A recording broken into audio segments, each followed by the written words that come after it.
Hello, Speaker, my old friend. It's time to rhyme with you again.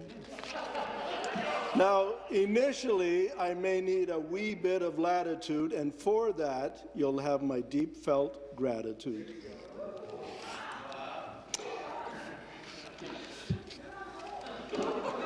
If the budget took more money from the Treasury Board and gave it to the House Leader, we don't have enough poetry here in this hallowed hall, but would that be robbing Peter to pay Paul?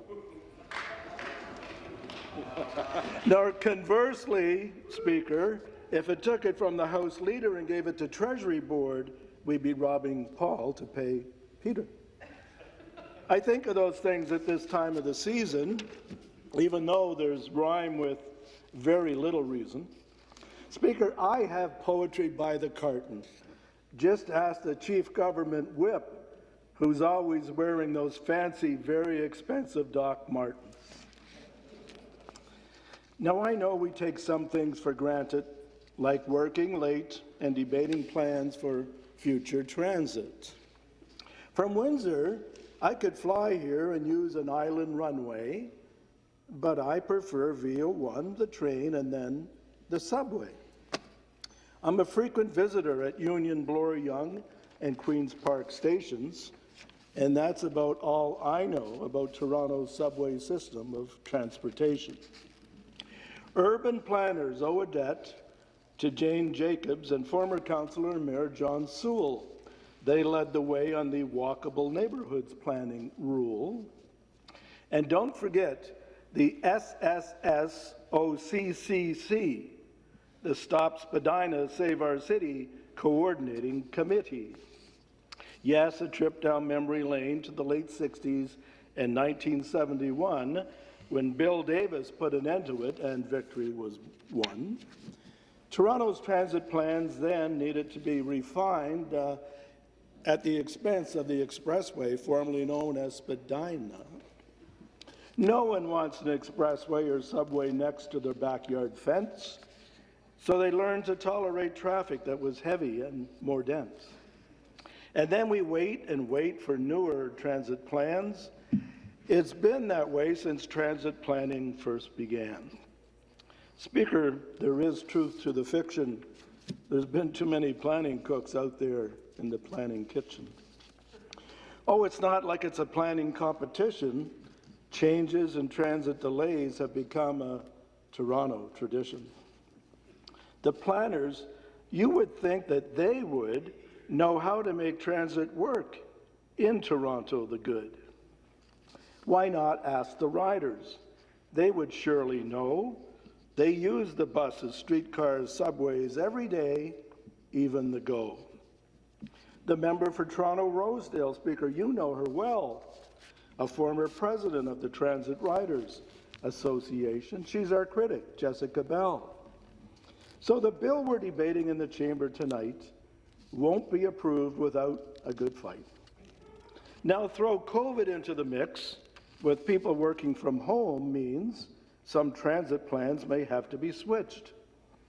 Previous plans and predictions based on development extensions now see empty office towers and landlords facing business extinction. Speaker, I'm not trying to be a scaremonger, just giving the planners something to think about and ponder.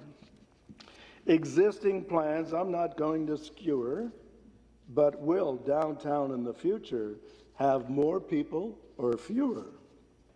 Corporations are vacating downtown and going alone. It's so much cheaper to be working from home. So the way I see it, consequently, now is the time to plan transit differently. Speaker, I'm not looking to create any acrimony with Ministers Surma and Mulroney. Speaker, here's the rub, the essence. Will this transit plan face obsolescence?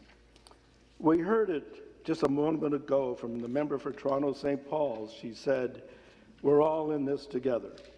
If so, can we slow down and take another look at the proposed transit endeavors? Speaker, I'm used to it as every election I hear that transit whispers high-speed rail from Toronto to Windsor. Oh yeah, applause. Applause is good. Speaking of gridlock, and I know my friend from Mississauga Lakeshore has talked about gridlock earlier this evening, I met the man who is noted as popularizing that term, Gridlock Sam Schwartz, a former chief traffic commissioner in New York City. He used to be a cabbie in New York, then he got a job at the city and worked his way up to the top of the traffic planning department. He had a plan for bike lanes and public plazas, but it was vetoed by a former mayor, John Lindsay.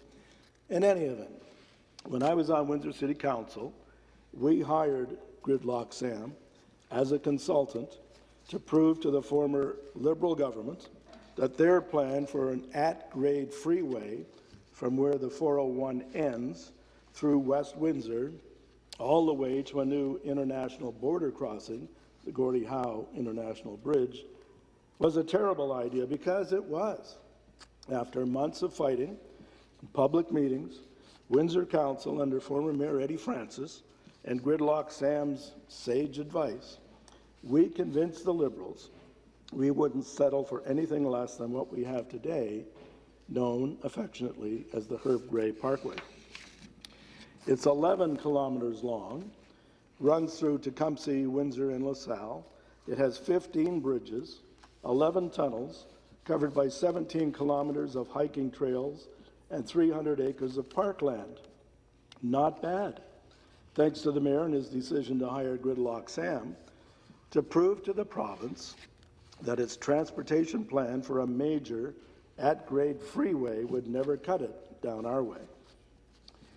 We in Windsor are the gateway to Ontario, the first thing motoring visitors see when they enter Canada from Detroit, or the last thing they'll remember when they leave and drive across the border to Michigan. Windsor is the busiest border crossing point in North America.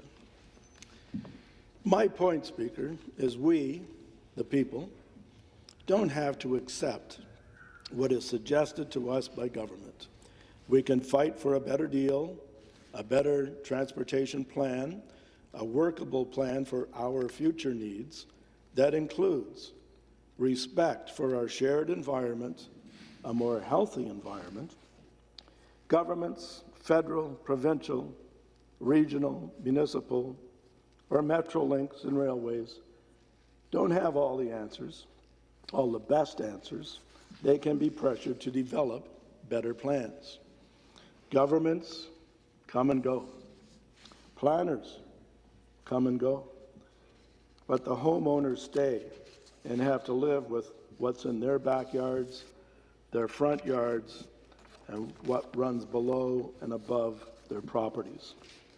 That's why public input is so important to the future plans for transit and transportation. I'm almost out of time, so with your okay, just a bit more of rhyme.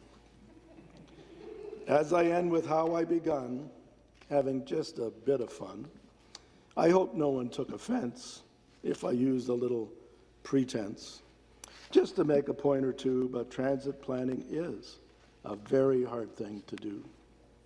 Without the use of a crystal ball, traffic snarls and trains slow to a crawl. But that's why we have opposition politicians. With our suppositions and conditions, our nature is to have suspicions, hoping the government will withdraw a bad plan that should be improved before it becomes law. Thank you, Speaker.